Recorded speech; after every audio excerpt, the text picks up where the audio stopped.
He's saving your ammo for. This is the moment that matters. I could go through life and I could live in the comforts of life and I could go on for 80 years and then make money, do the formula of life.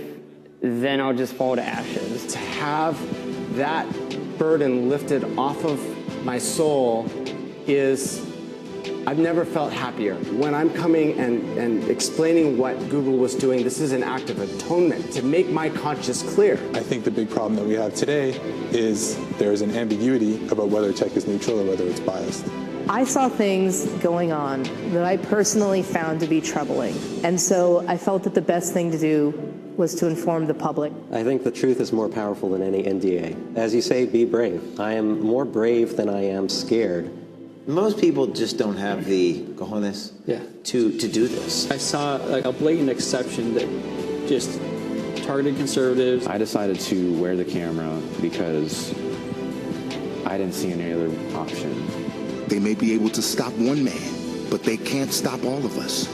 Your courage will be contagious and it will awaken a sleeping giant. Be a catalyst for change. Be brave. Do something.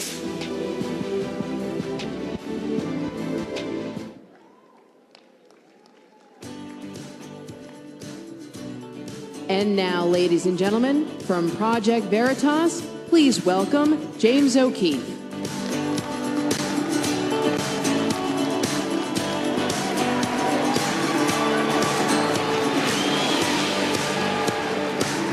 Hello, everyone.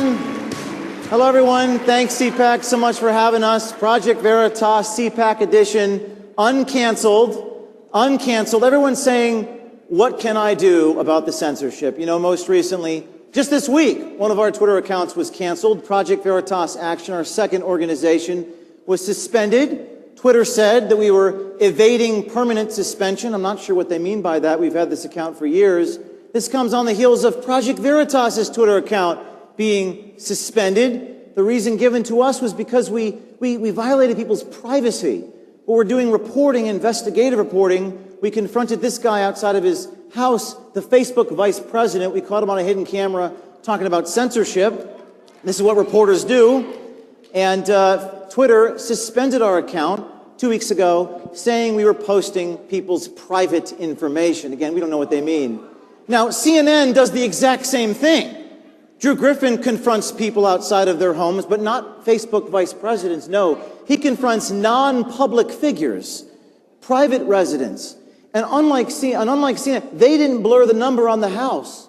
So what we're doing is what journalists have done for decades. And they didn't blur the number, I'm blurring it for you. But that tweet by CNN remains online. Now, we tried to appeal the suspension. They told us we could. During the appeal, we were suspended. The media called Twitter. Twitter changed their minds and suspended us permanently, saying to CNN that we violated the company's, quote, anti-doxing policies. We're not sure what they mean by that. We're just reporting information the public has a right to know. And we were suspended on Twitter permanently. But unlike what Brian Fung said, now we have Anna Cabrera and Brian Stelter saying the opposite on the air. This is part of a much broader crackdown, as we mentioned, by social media giants on accounts that are promoting misinformation. Misinformation? That's not what Twitter told us. They said we were violating people's privacy. Brian Stelter, again, just making stuff up. But Project Veritas, a very controversial conservative group, got swept up in a Twitter policy by violating multiple rules on the site. But we didn't violate multiple rules on the site. We violated one rule according to Twitter, anti-doxing and privacy. They're just lying. They just make stuff up. Anna Cabrera then says this. Project Veritas, a conservative activist organization, at least that's how they couch themselves. I have never couched myself as an activist organization. That's psychological projection on behalf of CNN. They're the activist. And you know what? Usually I demand a retraction. Usually we have the retracto alpaca. But they lie so much. You know, we already sued the New York Times for defamation. And you know what? We're going to go ahead and sue the hell out of CNN for what they said here. You know, we're going to start going on offense. You want to lie about me, Brian Stelter? How about you lie to a federal judge? How about you lie under oath? how about you perjure yourself, Brian Stelter, Anna Cabrera? We're going to sit you down under oath, and you'll be forced to do something you've never had to do, and that's tell the damn truth.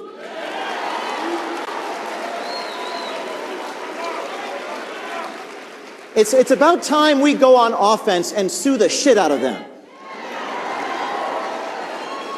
Also, we're going to have a legion of whistleblowers, brave heroes, people on the inside like Eric Cochran, the Pinterest software engineer. He leaked code from within Pinterest that said they were censoring Bible verses. You couldn't actually type the word in verses. It changed it to verse us. And you never would have believed it, except Eric blew the whistle, went on the record, lost his job, and did this for the public's right to know. I asked Eric Cochran why he did such a thing. To me, there's no other option. I could go through life and I could live in the comforts of life, then I'll just fall to ashes. No matter what I lose, it'll mean something after I'm gone. And Eric Cochran from Pinterest is here today. Eric, would you come on stage?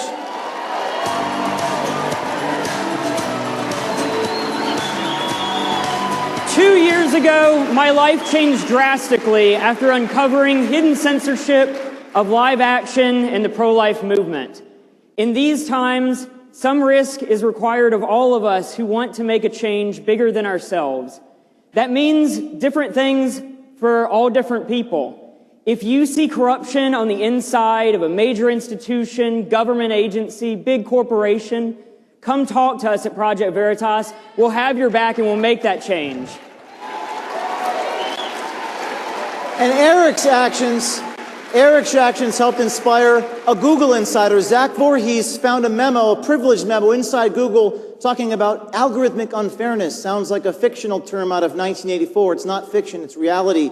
Google saying that we have to, even if things are factually accurate, they're unfair. And in some cases, it might be helpful to make society reach a more fair and equitable state via product intervention. We're not sure what Google means by that, but Zach went public with PowerPoint presentations saying people are programmed. He told me that blowing the whistle and losing his job at Google was like an act of atonement. I feel that when I'm coming and explaining what Google was doing, this is an act of atonement, okay, to make my conscience clear. And Zach, Google whistleblower, is here today. Come on stage, Zach.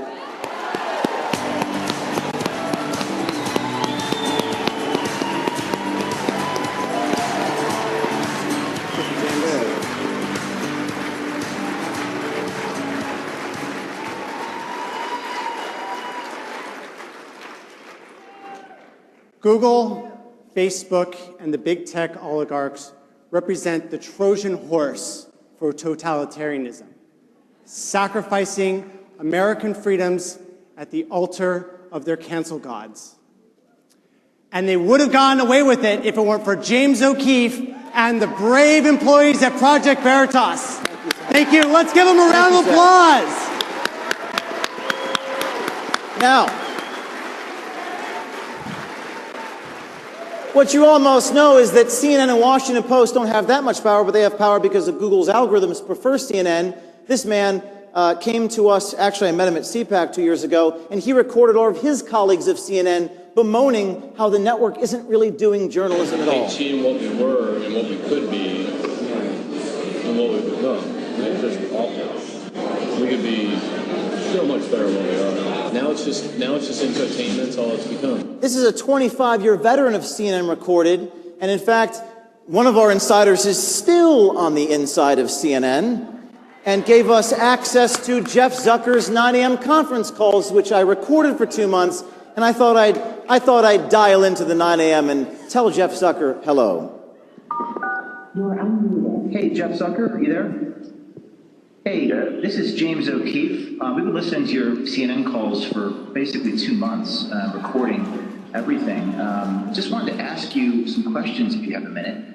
Do you still feel you're the most trusted name in news? Because I have to say, from what I've been hearing on these phone calls, I don't know about that. I mean, we got a lot of recordings that indicate you're not really that independent of a journalist. Okay.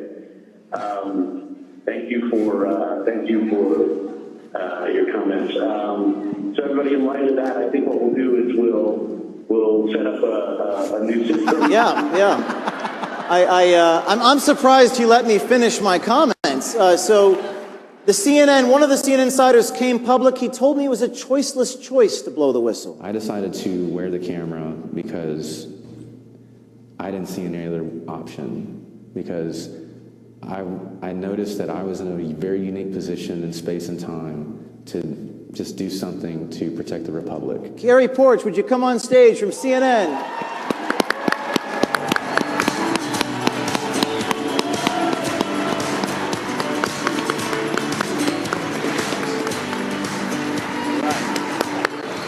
All right, thank you so much, ladies and gentlemen. Listen, CNN, I did not betray CNN. CNN betrayed me. They betrayed you. They betrayed the rest of the American people when they abandoned their journalistic mission. This right now is our 1776. The new battle for our republic is the battle over information of whom is allowed to see what at what given time. Truth is now subjective. That's why we do what we do. If you have a story in government, media, or education, come find us. We will protect you and tell your story. Thanks, guys. Thank you, Gary. And now we move on to Facebook. Facebook CEO Mark Zuckerberg recorded talking about how bad the vaccine is, something that you're not even allowed to say inside Facebook or you'll be banned. In fact, me playing the video of Mark Zuckerberg making his comments might make me get banned, so I'm not going to play it. But we were also filming people inside Facebook saying they do shadow ban. Facebook shadow bans. Yeah. Facebook's notorious for it. They say they don't, but it's clear that people's content don't comes up because it's been defiltered off the queue. So they're saying that they do this when under oath they say they don't do it. The two whistleblowers inside Facebook, Ryan and Zach. I saw like a blatant exception that just targeted conservatives. And then there was Zach McElroy, who said he violated his own non-disclosure agreement for your right to know what's going on. I think the truth is more powerful than any NDA. As you say, be brave. I am more brave than I am scared. And here they are, the two Facebook whistleblowers.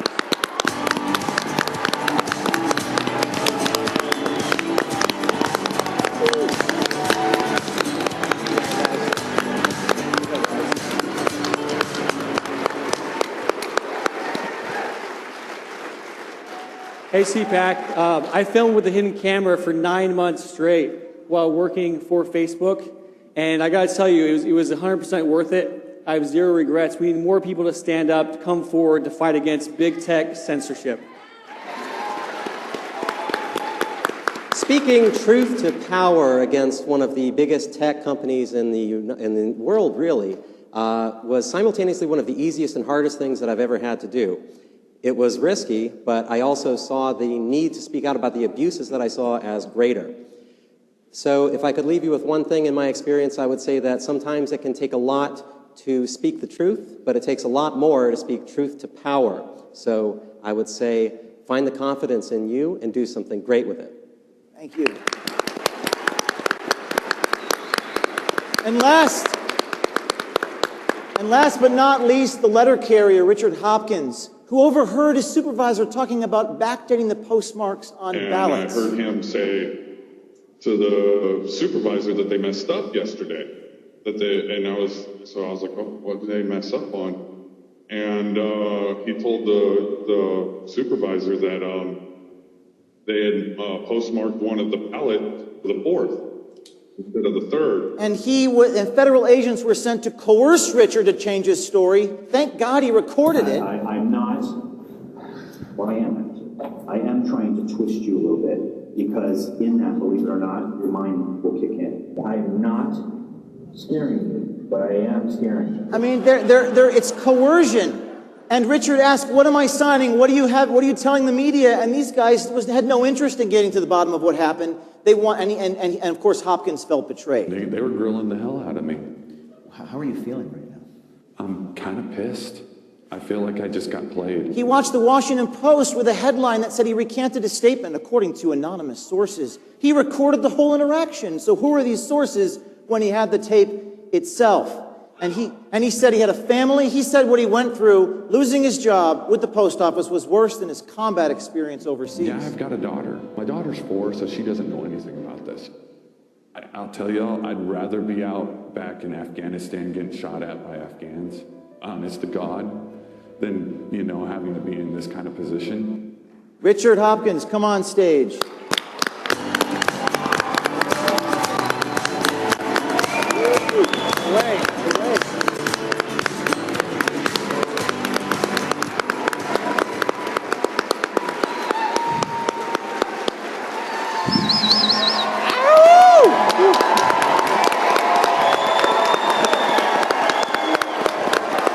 How y'all doing today? USA, USA. Well, I'm an average guy. You know, your average Joe you see on the street. You never even would notice me back before this all happened, really. And that's part of the reason why I was able to be where I was and overhear what I heard and be there and get a hold of Project Veritas, who has been behind, they've been at my back this whole time helping me out with this whole situation. I just couldn't let it happen the way it was going down. It bothered me. It at least needed to be known. Whether people believed me or not, I wanted you to know. And now you know. So. Thank you, Richard. If you see something, if you're out there, if you're lying, cheating, stealing, scamming, just know that we have an army of informants, an army of brave heroes, and we will make you the next unwilling internet celebrity. Thank you very much.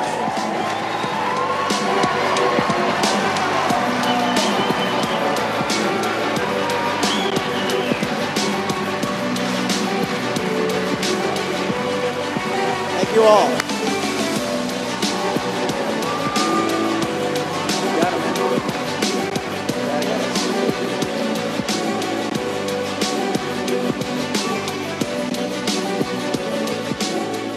Richard, good job, buddy. Good job. That was awesome.